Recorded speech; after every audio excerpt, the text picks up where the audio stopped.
கிறிஸ்துவுக்குள் பிரியமானவர்களே, எக்ஸோடஸ் டிவியின் அருளுரை துளிகள் நிகழ்ச்சியின் மூலம் உங்களை சந்திப்பதில் மிக்க மகிழ்ச்சி அடைகிறோம். இந்த நாளின் பயணம் இனிமையுடன் அமைய அன்பின் வாழ்த்துக்கள். திராட்சை கொடி, திராட்சை பழம், திராட்சை ரசம் ஆகியவை வேதத்தில் பல இடங்களில் செழிப்புக்கும் ஆவிக்குரிய கனிதரும் வாழ்க்கைக்கும் விசுவாசமின்மைக்காக தேவனுடைய நியாய தீர்ப்புக்கும் ஒரு விசுவாசிக்கும் மெய்யான திராட்சை செடியான கிறிஸ்துவுக்கும் இடையிலான இடைவிடா தொடர்புக்கும் ஒப்பாக பல இடங்களில் பேசப்பட்டுள்ளது.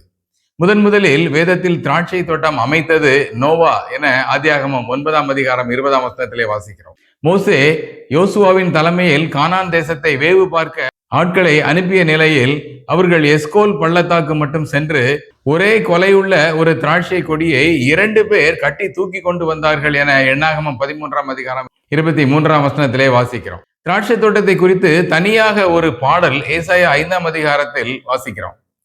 யோவான் 2ஆம் அதிகாரத்தில் கானாவூர் கல்யாணத்தில் தண்ணீரை திராட்சை ரசமாக இயேசு கிறிஸ்து மாற்றின முதல் அற்புதம் நிகழ்ந்தது. யோவான் 15ஆம் அதிகாரத்தில் நானே மெய்யான திராட்சை கொடி என கூறும் இயேசு கிறிஸ்துவுக்கும் ஒரு விசுவாசிக்கும் இடையிலான உறவை பெரிதும் விவரிக்கும் ஒரு பகுதியாக உள்ளது. திராட்சை தோட்டம் என்பது மற்ற தோட்டங்களைப் போல அல்லாமல் மிகுந்த கவனிப்புடன், பராமரிப்புடன், அதிக நேர விரயத்துடன் பந்தல் போடப்பட்டு வேலியிடப்பட்டு கிளைகளை நறுக்கி களையை பிடுங்கி கண்காணிப்பு கோபுரம் அமைத்து மிகுந்த சிரத்தையுடன் வளர்க்கப்படும் ஒரு தோட்டமாகும். இந்த திராட்சை கொடி பற்றிய ஆவிக்குரிய சில சத்தியங்களை இன்று நாம் அறிந்து கொள்ளலாம். ஏசாயா 5ஆம் அதிகாரத்தில் நேசருக்கென்று ஒரு பாட்டை பாடுவேன் என ஏசாயா துவங்கும் அந்த அதிகாரம் முழுவதும் மகா செழிப்பான மேட்டில் நிறுவப்பட்ட திராட்சை தோட்டம் பற்றியது. தேவன் அந்த திராட்சை தோட்டத்தை வேலி அடைத்து அதில் உள்ள கற்களை எல்லாம் பொறுக்கி அதில் நற்குல திராட்சை கொடிகளை நட்டு அதில் ஒரு ஆலையையும் உண்டு பண்ணி அது நல்ல திராட்சை பழங்களை தரும் என காத்திருந்தார். அதுவோ கசப்பான பழங்களை தந்தது என வாசிக்கிறோம். சேனைகளின் கர்த்தரின் தோட்டம் இஸ்ரவேல் வம்சம் எனவும் மனமகிழ்ச்சியின் நாற்று யூதாவின் மனுஷரே என ஏசாயா கூறுவதன் மூலம் இந்த பாட்டின் மைய பொருளை நாம் உணர முடிகிறது.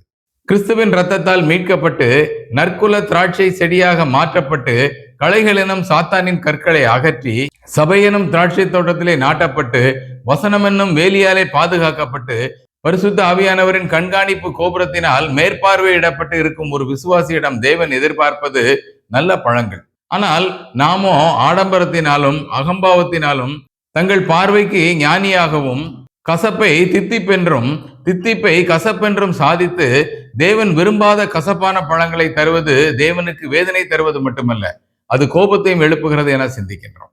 எனவே தேவன் நம்மை பண்படுத்தி உருவாக்க பெரும் முயற்சியும் நேரத்தையும் செலவழித்தும் நாம் தேவனற்ற அல்லது விசுவாசமற்ற அல்லது ஆவிக்குரிய பொறுப்பற்ற நிலையில் நாம் வாழ்வோமானால் ஏசாயா 5ஆம் அதிகாரத்தில் வாசிக்கிறபடி தேவன் நமது எதிர்கால திட்டங்களை கலைத்து விடுவதுடன் நமது நிலத்தை பாழாக்கி தெய்வீக பராமரிப்பை நிறுத்தி ஆசீர்வாத மழையினையும் நிறுத்தி விடுவேன் என்கின்றார்.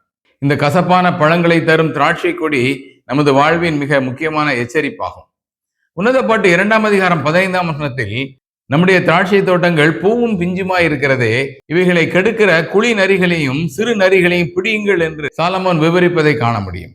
இந்த பகுதியில் பூவும் பிஞ்சும் என குறிப்பிடப்பட்டிருக்கிறது. இந்த அனுபவமானது ஒரு விசுவாசியின் ரட்சிப்பின் புதிய அனுபவத்தையும் கிறிஸ்துவுக்குள்ளான தாழ்மையான விசுவாசத்தின் அனுபவமும் கிருபையினால் உண்மையான மாற்றம் பெற்ற விசுவாசியின் முதல் அனுபவமும் ஆகும். இந்த பூவும் பிஞ்சுமான திராட்சை தோட்டங்கள் சிறு நரிகளான தவறான உபதேசத்திற்கும் சந்தேகத்தின் நரிகளாலும் உலகம் என்னும் அறிவார்ந்த நரியினாலும் தற்புகழ்ச்சி என்னும் தந்திர நரியினாலும் இந்த தோட்டம் பாழாகிவிடக்கூடாது என்பதில் நாம் எச்சரிக்கையாக இருக்க வேண்டும். ஏனெனில் இந்த திராட்சை தோட்டம் தேவன் மேய்கிற அழகான தோட்டம். எனவே கள்ளத்தீர்க்கதரிசிகளுக்கும் தந்திரமான உபதேசத்திற்கும் உலகம் என்னும் சிறு நரிக்கும் நாம் எச்சரிக்கையாக இருக்க வேண்டும். யோவான் 15ஆம் அதிகாரம் 1ஆம் வசனத்திலே இயேசு கிறிஸ்து நானே மெய்யான திராட்சை கொடி என்று கூறுவதை நாம் காண முடியும். நானே என்ற பிரகடனத்தை நாம் யோவான் சுவிசேஷத்தில் மட்டுமே காண முடியும். நானே ஜீவ அப்பம், நானே ஆடுகளுக்கு வாசல், நானே நல்ல மேய்ப்பன், நானே உயிர்த்தெழுதல், நானே வழி, நானே சத்தியம், நானே திராட்சை கொடி என கூறுவதை நாம் காண முடியும். துரோகத்தின் உச்சத்தில் யூதாஸ் இயேசுவை விட்டு புறப்பட்டு போன பின்பு மீதமுள்ள 11 சீஷர்களிடம் நான் இன்னும் கொஞ்சம் காலம் மட்டுமே உங்களுடன் இருப்பேன் என உணர்த்திய பின்னர் அவர்கள் மனம் அடிவடையக்கூடும் என்பதால் அவர்களை உற்சாகப்படுத்தும்படி இயேசு மேற்கண்ட வார்த்தைகளை பேசுகிறார். ஒரு திராட்சை கொடியுடன் இணைந்திருக்கும் அனுபவத்தையும் நிலைத்திராவிட்டால் கனி கொடுக்க முடியாது எனவும், என்னை அல்லாமல் உங்களால் ஒன்றும் செய்ய முடியாது என கூறுகிறார். ஒவ்வொரு விசுவாசியும் தேவனுடனான இணைப்பில் இடையாறாது இருந்தால் மட்டுமே அவனது விசுவாச வாழ்க்கை உயிர்ப்புடன் இருக்க முடியும் எனவும், இவ்வாறான இணைப்பு தடைபட்டு கனி தராத விசுவாசியின் வாழ்க்கையின் கொடி வேரோடு வெட்டி அக்னியிலே போடப்படும் எனவும் இப்பகுதியில் வாசிக்கிறோம். மற்ற செடிகளைப் போல அல்லாமல் திராட்சை செடிகளுக்கு மட்டும் அதன் கனிகளை பற்றி வேதத்திலே அதிக குறிப்புகள் காணப்படுவதற்கு முக்கிய காரணம், அதன் கனிகளை தவிர வேறு எந்த பயனும் மனிதர்களுக்கு கிடையாது. உதாரணமாக, திராட்சை கொடிகள் கனிகளை தவிர அதனுடைய பாகங்கள் அல்லது வேர்கள் அல்லது கிளைகள் ஏதாகிலும் மர வேலைக்கோ அல்லது விறகுக்கோ அல்லது வேறு அலங்கார பயன்பாட்டிற்கோ அது பயன்படாது. இந்த திராட்சை கொடிகள் ஒன்று கனி தர வேண்டும், இல்லை என்றால் அது வெட்டி அக்னியிலே போடப்பட வேண்டும். எனவே தொடர்ச்சியாக திராட்சை கொடிகள் கர்த்தருடைய சபைக்கும் கனி கொடுத்தலுக்கும் பேசப்படுகிறது.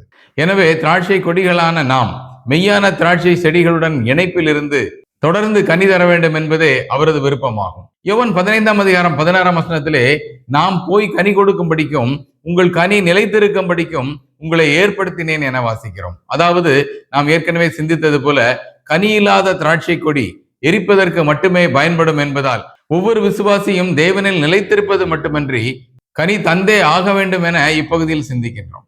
வெளிப்படுத்தின விசேஷம் 14:19-20 பூமியின் திராட்சை பழங்கள் பழுத்திருக்கிறது எனவும், ஒரு தூதன் தன் அறிவாளால் பூமியின் மேல் நீட்டி பூமியின் திராட்சை பழங்களை அறுத்து தேவனுடைய கோபாக்கினை என்னும் பெரிய ஆலையில் போட்டான் எனவும், அது மிதிக்கப்பட்டு 1500 ஸ்தாதி தூரத்திற்கு ரத்தம் பெருக்கெடுத்து ஓடியது என வாசிக்கின்றோம். மன்னிக்கப்படாத பாவம் எனும் பூமியின் திராட்சை பழங்கள் அறுத்து விடப்பட்டு அவைகள் இரத்த ஆறாக ஓடியது என்பது தேவனின் நியாயத்தீர்ப்பின் உக்கிரத்தை நமக்கு உணர்த்துகிறது. இந்த திராட்சை கொடி பல்வேறு ஆவிக்குரிய சத்தியங்களை தந்திருக்கும் என நம்புகிறோம்.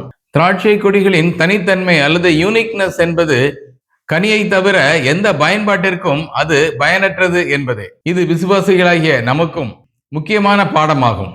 ஆண்டவர் நம்மிடம் எதிர்பார்ப்பது கனிகளை. ஆனால் நாமோ கசப்பான கனிகளை தந்தாலோ அல்லது எந்த கனிகளையும் தரவில்லை என்றாலோ, ஏசாயா 5 பார்த்தது போல தேவன் வேலிகளை பிரித்து அடைப்பை தகர்த்து மிதியுண்டு போக செய்து ஆசீர்வாத மழை கிடைக்காதபடி மேகங்களுக்கு கட்டளையிடுவார் என்பது நமக்கு மிக எச்சரிப்பான செய்தியாகும். அதே நேரத்தில் தேவன் பூவும் பிஞ்சுமாயிருக்கிற நமது தோட்டத்தை சிறுநரிகள் பாழாக்கி விடக்கூடாது என்பதில் மிகவும் கவனமாயிருக்கிறார்.